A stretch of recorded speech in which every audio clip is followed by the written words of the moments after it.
que pasa con el amor? Quédate en casa, por lo menos hoy. Reubicaré todas las piezas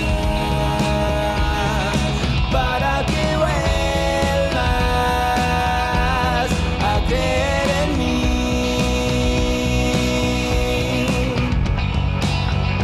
Te llevaré hasta el universo y pondré una estrella en tu corazón.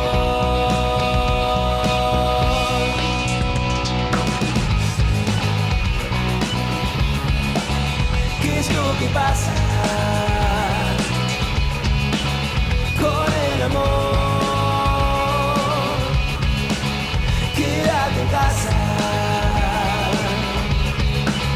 por lo menos hoy.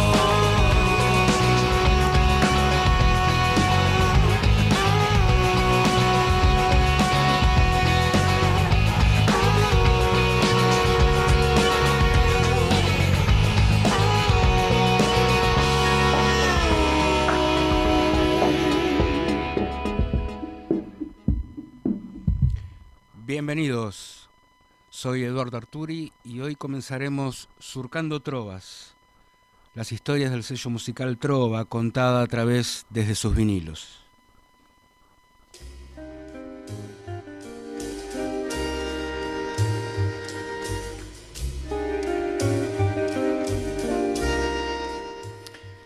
Escena 1, Buenos Aires, primeros años de la década del 60. Alguien ingresa a una de las tantas disquerías de la ciudad. Si bien su aspecto no destaca por sobre la media de los porteños de su edad, tampoco es un desconocido en esos ámbitos. Es como se dice un habitué. De los tantos que, como él, cuando su economía se lo permite, destinan unos pesitos para discos. Pero esta vez su visita no es para comprar discos. Desde hace ya unos meses es él mismo quien los produce. Lleva en el bolsillo de su saco una pequeña libreta y una virome. Son las necesarias y suficientes herramientas para su estudio de mercado. Sabe que su técnica es casera, improvisada y limitada, pero lo guía el saber de su intuición en años de comprar el alimento para aquello que tanto ama, la música y particularmente el jazz. Se acerca al mostrador. Su conocimiento del terreno le facilita identificar al dueño. Lo conoce y él es conocido. Pregunta: ¿y cómo va la cosa? Su interlocutor no necesita de más precisiones, ni el motivo de su consulta. Sabe qué y por qué está preguntando. Mira, Alfredo, no voy a decirle que se venden de a cientos por semana, pero es algo que nunca he visto en los años que llevo en esto. La gente pide lo último de Trova. No sé si me explico, no preguntan ni por el cantante, ni por el nombre del grupo, ni nada. Así como le digo, lo último de Trova, y se lo llevan.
Escena 2. Buenos Aires, en alguna emisora radial. Charla previa de reunión de producción del programa que en minutos se emitirá al aire. Alguien comenta: che, llegó algo de trova. ¿Qué es?, pregunta el conductor. No sé. Por la tapa es de una mina que hace folclore, pero no lo ubico. Y el otro un trío de tango, a estos menos. Se ve que son nuevos, dice contemporáneo. El conductor evalúa la propuesta por unos instantes. Bueno, largamos con el de folclore, lado 1, banda 1. Va la cortina, meto la presentación y ahí pegamos el del trío de tango, igual, lado 1, banda 1. Si bien de trova no hace falta chequearlos. ¿Quién es el creador de este sello discográfico que los compradores solicitan sus discos por la sola mención de la marca? ¿Qué catálogo maneja este sello para generar esa demanda, esa confianza casi ciega? A partir de los viernes, desde las 19 horas, trataremos de ir surcando la historia del sello Trova, un sello musical creado por Alfredo Radosinski a principios de los años 60. Nominalmente se podría responder así de fácil, cortito. Su dueño y su fundador fue Alfredo Radosinski, pero ¿qué más hay detrás de todo esto? El sello Trova comenzó por una demanda del propio Alfredo, un viejo conocedor de los circuitos de jazz de esa Buenos Aires de los 40 y de los 50. Cansado de patear disquerías y de buscar música, llegó a preguntarse, bueno, ¿por qué los discos que a mí me gustan no los encuentro, no los consigo? Y solo dependo de los importados carísimos. Entonces, a sugerencia de unos amigos, le dije, bueno, hacete el sello con la música que quieras escuchar. Y así, uniendo voluntades, pidiendo plata, creó el sello Trova. Lamentablemente, mucho de la documentación de este sello se ha perdido en la noche de los tiempos, como muchos de los archivos en este país, pero sí se puede datar algo con bastante precisión. Alfredo Radosinski crea un sello discográfico de la nada. No tiene estudio de grabación, no tiene contactos con músicos, solo un conocimiento de oyente. Entonces su primera decisión es comprar licencias de sellos extranjeros. La mecánica es sencilla, se solicita un sello, un catálogo, se paga por las copias, se editan los discos y salen. La data precisa de este encuentro, de esta compra, se puede rastrear fácil porque el encargado de hacer esa compra en Nueva York tuvo la mala fortuna de llegar el 23 de noviembre de 1963. Ese día estaban matando a Kennedy en Dallas. Sería como ir el 19 de diciembre a Plaza de Mayo a abrir una cuenta bancaria. Bueno, resulta que se consiguen las licencias. Trova edita empezar en material propio, digamos, bajo esta modalidad. Pero Radosinski se da cuenta de algo muy importante, que la identidad de un sello pasa por su catálogo propio.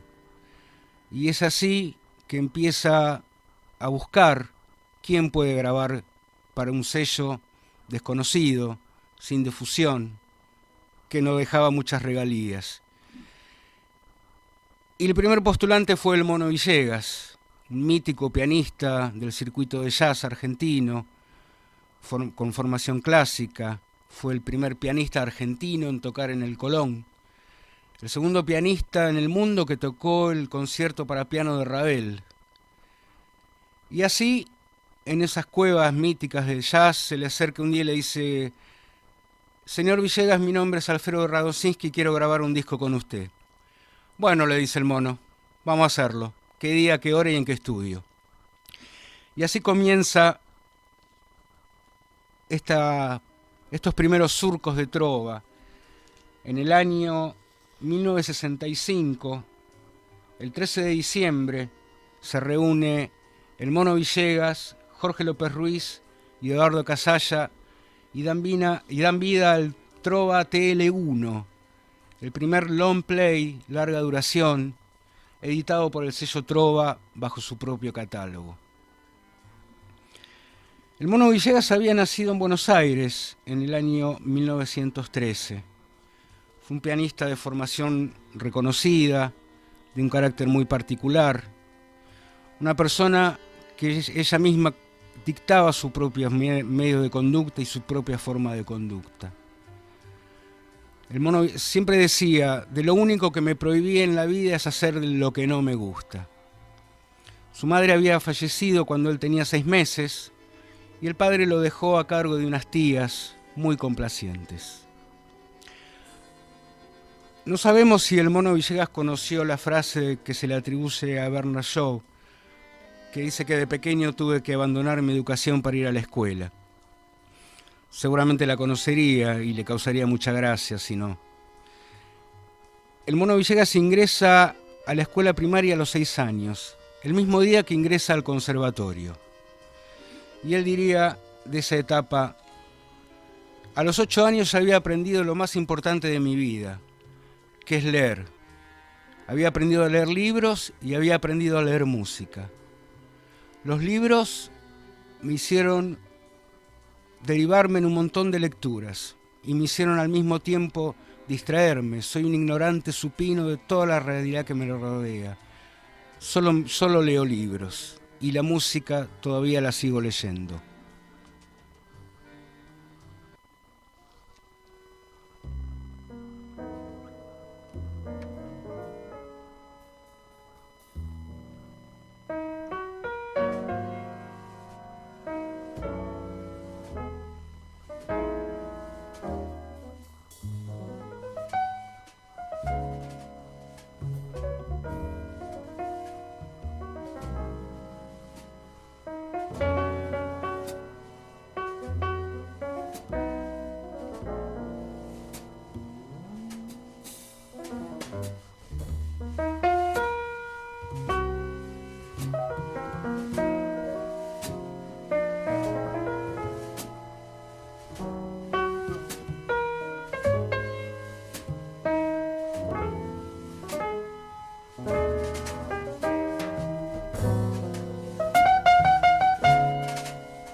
Bueno, acabamos de escuchar un clásico muy conocido, Round Midnight, de Thelonious Monk por Enrique Villegas.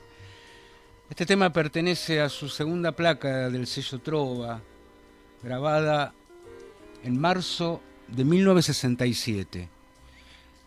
Villegas se formó musicalmente con los conocimientos de la música clásica o académica, pero paralelamente a los 8 o 9 años, según él cuenta, descubrió también a Duke Ellington. Y también siempre estuvo muy agradecido a Federico Lacroce, porque le hizo descubrir el tango. Ya a los 9 años tenía muy en claro qué es lo que quería hacer, cuáles eran sus 3 grandes amores: Chopin, el jazz, Duke Ellington, el tango y la música. Dice que le agradeció siempre a Federico Lacroce por el tranvía, porque con 5 centavos lo llevaba a la calle Lavalle, en esas épocas de los cines continuados, que por 20 centavos uno miraba 6 películas. Y en el intermedio la orquesta que animaba era la de Julio De Caro. Villegas quedó maravillado por ese pianista, por el hermano con su violín corneta, y no se desprendería más de ninguno de los dos géneros. Como él dice, yo no soy pianista, yo soy músico. Hago jazz, pero bueno, también toco Ravel, también toco Schumann, también toco lo que me gusta tocar. Si no me gusta, no lo toco y no me interesa. Diría Villegas del piano o de la música particularmente: uno no es pianista o músico, sino que uno se maneja por el sonido. Cada nota trae un sonido, y ese otro, y ese otro. Es como los libros, parece que lo hicieran a propósito, y aunque no lo sepan, los autores te llevan al otro. Es el teclado el que demanda las notas. Yo me siento y toco. Esta pasión también lo llevaría a otro de sus grandes ídolos, que fue Thelonious Monk. Thelonious Monk, conocido también por Villegas, se podría asimilar a una particularidad muy similar a Villegas. Tocaban casi en su propio mundo. El segundo nombre de Monk es Sphere Monk, esfera, que se atribuye más a unas esferas celestiales. Diría Villegas más tarde: ¿con qué gozo más? Bueno, con el jazz, porque puedo expresarme yo, puedo imaginar de pronto todos los acordes que se vienen uno tras de otro y hacer que mis manos obedezcan a esa imagen, a ese impulso creador. Uno termina deshecho y feliz. En el año 56, Villegas iría a Nueva York. La historia diría que se iría por una demanda del presidente de Colombia, invitado a grabar una serie de LPs. Esto realmente sucedió así. Villegas también diría que se fue porque quería escuchar jazz y estuvo 9 años en Nueva York escuchando jazz. Esta actitud de no hago lo que no me gusta lo lleva a pelearse con Columbia. Después de 2 LPs editados por el sello Columbia, jamás editados en Argentina, el presidente de la Columbia le propone un giro en su música, vestirlo con una guayabera, casi que acompañarlo con unas maracas y que toque lo que se llamaba el ritmo afrocubano. Y Villegas lo manda redondamente a la mierda. Abandona Columbia, rompe el contrato, eso le genera una angustia muy grande y pasa verdaderamente hambre. Pero él dice, me alimentaba con lo que a mí más me gustaba, que era jazz. Después veía, si tenía para comer, comía, si no tenía para comer, no comía. En el año 1964 Villegas vuelve a Argentina y ahí se produce este encuentro con Alfredo Radosinski y el sello Trova. Este vínculo con Trova derivaría en 7 discos a lo largo de la existencia del sello Trova. Ya veremos después cómo se desarrolla esto.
Hola, soy Florencia Santiago, protagonista de la obra de teatro Más que a nadie. Quería invitar a la audiencia de Radio Carpincho a acercarse el viernes 8 de abril al Centro Cultural Vamos las Bandas, en San Juan 431, Belén de Escobar. Las puertas se abren a las 14 y la función es a las 15. Vamos a estar presentando la obra de manera libre y gratuita. Viernes 8 de abril, Centro Cultural Vamos las Bandas, en San Juan 431, Belén de Escobar. Los y las esperamos.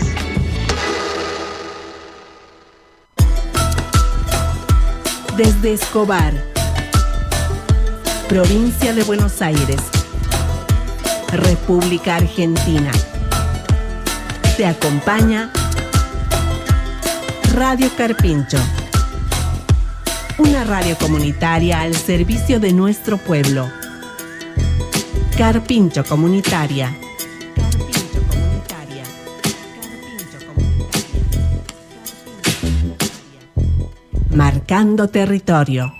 Marcando territorio. Marcando territorio. Marcando territorio. Marcando territorio. Marcando territorio. Acabamos de escuchar el clásico San Luis Blues del LP Trova TL22, llamado Encuentro, un disco traído casi de los pelos o hecho en una noche. Por supuesto, todo lo que graba Villegas a lo largo de Trova es todo toma uno. Este disco cuenta con la particularidad de haber sido grabado con dos integrantes de la orquesta de Duke Ellington, que en ese momento, para septiembre del 68, estaba de gira por Buenos Aires, más precisamente por Sudamérica. Diría Villegas, recordando su estancia en Nueva York: tuve la oportunidad de tocar en Cleveland con Duke Ellington. Me sucedió algo que nunca olvidaré en mi vida. Había finalizado la orquesta de Ellington y yo tocaba en el intervalo, en el intermedio. El público hablaba, susurraba, y yo me sentía molesto, rabioso, y quise dejar de tocar. El dueño del boliche me dijo: yo pago, usted toca. Entonces Ellington, que estaba viendo toda esta situación, se acercó al piano, se sentó conmigo y tocó conmigo a cuatro manos Polvo de Estrellas, un estándar, un clásico. Cuando nuestras dos improvisaciones ya estaban bastante bien armonizadas y conjuntadas, Ellington bajó la mano y arrancó toda la orquesta. Toqué con toda la orquesta de Ellington, con Ellington sentado a mi lado en el mismo teclado, y les aseguro que los últimos 10 compases los hice llorando. Este vínculo con Ellington y que el conocimiento de sus músicos le permite a Villegas grabar este disco. La orquesta de Ellington necesitaba un arreglo para su próximo concierto en Chile. Por intermedio de Radosinski se consigue una partitura que los músicos aprenden y al otro día tocan, son músicos profesionales. Y Radosinski le pide un favor, a petición de Villegas. Decile a Ellington que me preste a Paul Gonsalves y a Willie Cook. Paul Gonsalves es el mítico saxofonista tenor durante años de la orquesta de Ellington. Willie Cook fue su trompetista, que con idas y venidas también siempre participó en la orquesta de Ellington. Ellington no tuvo problema, decía, yo lo único que quiero de mis músicos es que estén conmigo el día que yo toco. De su vida privada y personal, fuera del escenario o fuera del estudio, que hagan lo que quieran.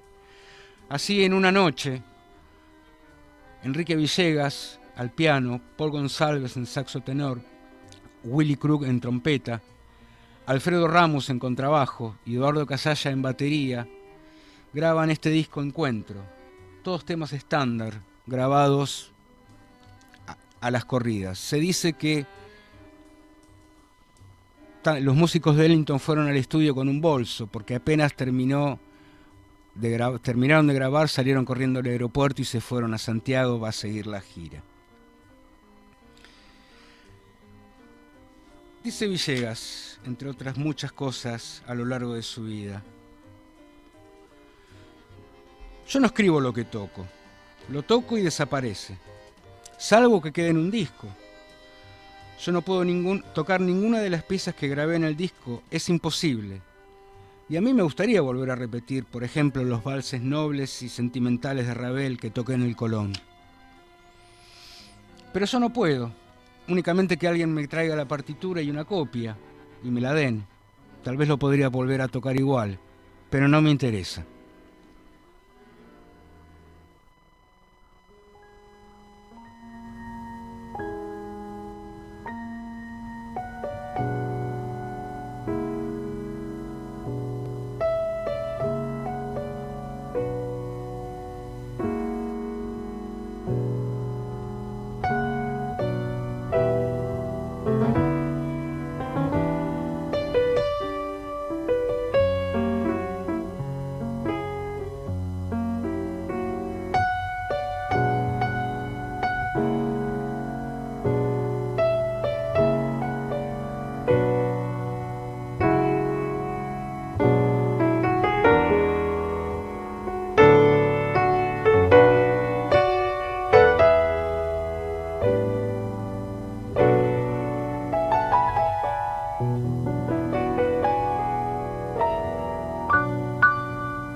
Acabamos de escuchar Summertime de Porgy and Bess, grabado en noviembre de 1968, precisamente en el disco Porgy and Bess de Enrique Villegas. Dice López Ruiz, quien en ese momento era director musical del sello Trova. Un día apareció el mono en las oficinas del sello. Entró como una tromba, habló como una tromba durante una hora y nos dijo que tenía fecha y quería grabar Porgy and Bess, que por favor le lleven el piano de su casa al estudio. Nos contó todo eso en una hora sin parar y se fue.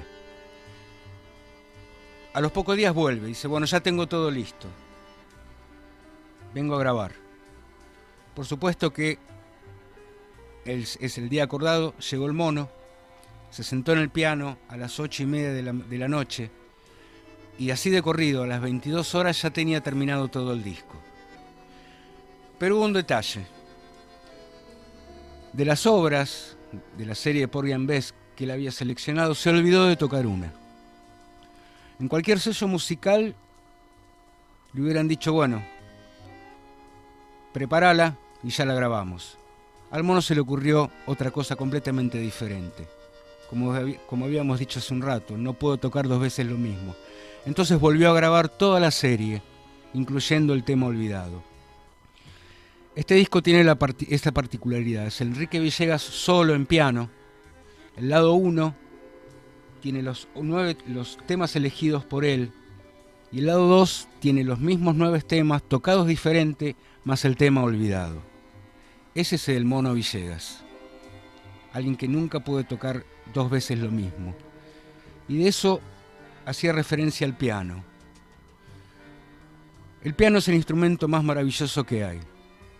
Tenés 88 notas. Cada nota son 3 cuerdas. Tenés 242 cuerdas. Podés tocar las 24 tonalidades.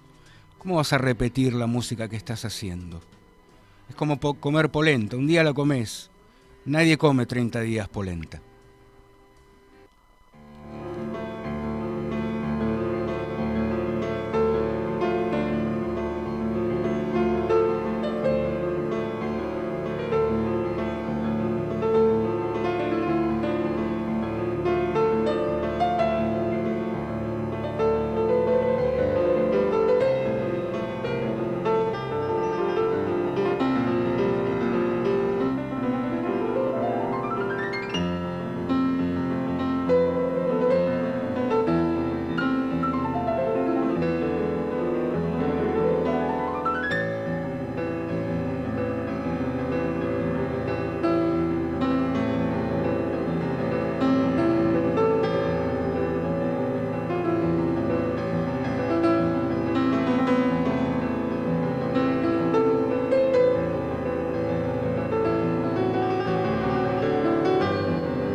Qué suerte tenemos los pianistas que Chopin nunca grabó. Si Chopin hubiera grabado, nosotros tendríamos que haber sido albañiles o carpinteros o pisadores de barro. Uno de sus grandes amores, habíamos dicho que fue Chopin. Amaba su música porque decía: ¿qué cabeza tenía este tipo? Solo a lo largo de su vida lo único que hizo fue componer para piano. Acabamos de escuchar uno de los famosos preludios de la serie de los 24 preludios de Chopin. La primera versión es la del pianista Claudio Arrau, es el preludio número 24 en re menor. Y a continuación la aproximación que hace, o la reversión, o el apoderamiento que hizo Enrique Villegas de ese preludio.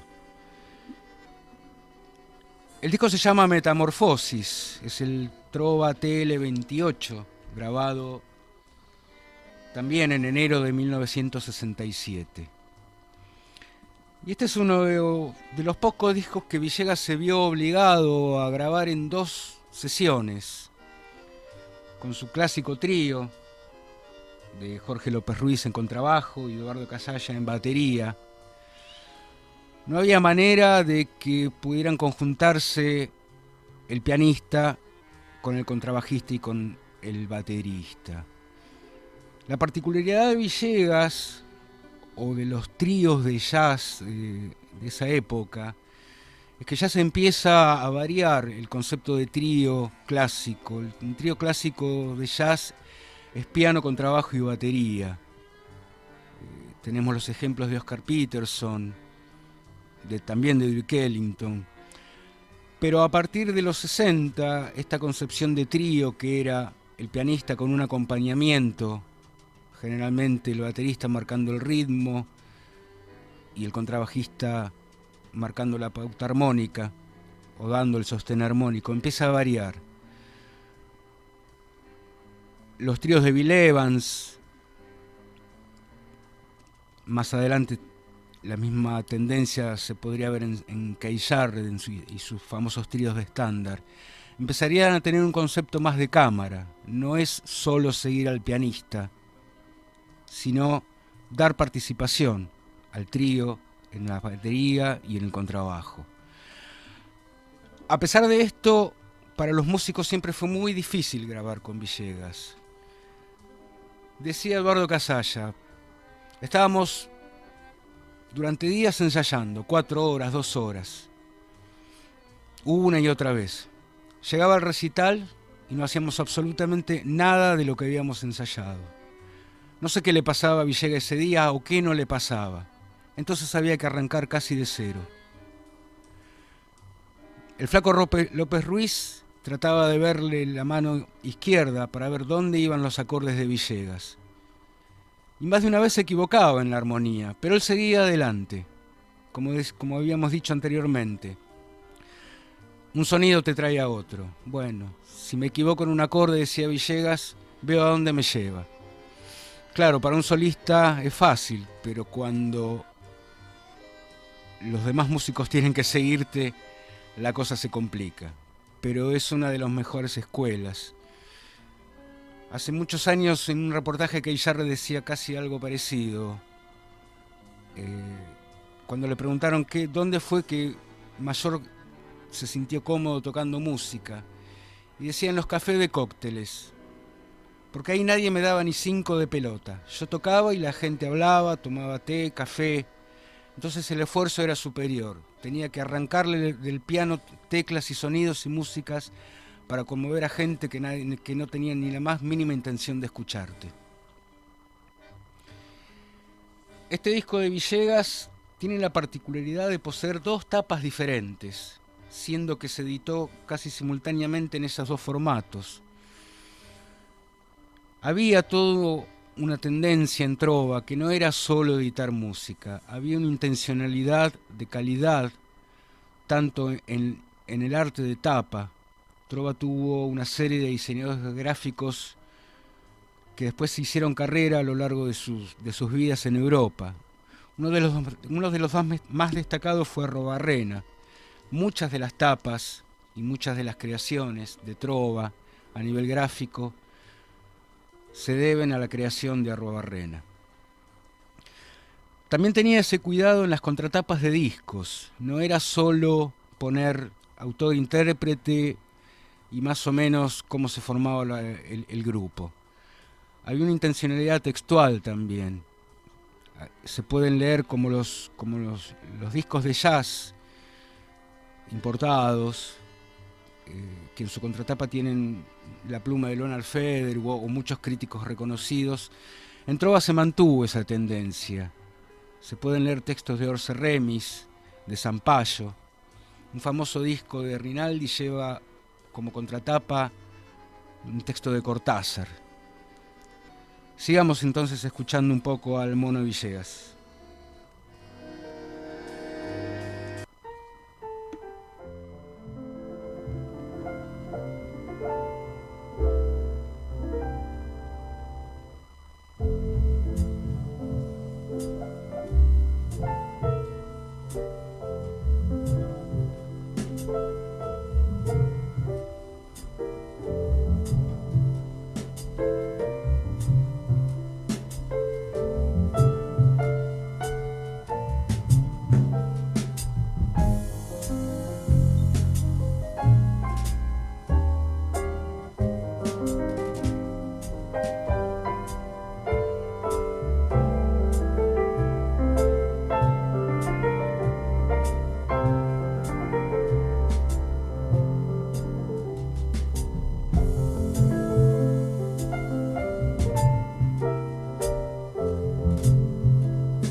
Escuchamos Long Ago and Fade Away del disco Tributo a Jerome Kern de Enrique Villegas. En el año 1974, Alfredo Radosinski, por una serie de temas comerciales y financieros, abandona el sello Trova. Fue lo más doloroso que le ha pasado en la vida, según sus propias palabras. Crea, un par de años más tarde, un nuevo sello, el sello Aleluya, que dura efímeramente 3 long play. Y repitiendo la historia, el primer disco editado por Aleluya, al comando de Alfredo Radosinski, también es del Mono Villegas. Bueno, nos despedimos hoy de Surcando Trovas, agradeciendo a Sergio Albino, a todos los compañeros de Radio Carpincho que hacen posible este compartir músicas, a Fernando Gargano, que me da una gran mano en la ayuda técnica. Y dejemos que el Mono Villegas se despida en sus propias palabras, desde el disco 60 años, grabado el mismo día de su cumpleaños, en vivo en el estudio Ion, con un joven saxofonista llamado Ara Tucatlián. Nos escuchamos el próximo viernes a las 19 horas. Que tengan paz y gracias por la escucha. Bueno, ya ha llegado la hora de libertarnos, entonces vamos a hacer un poco de free jazz.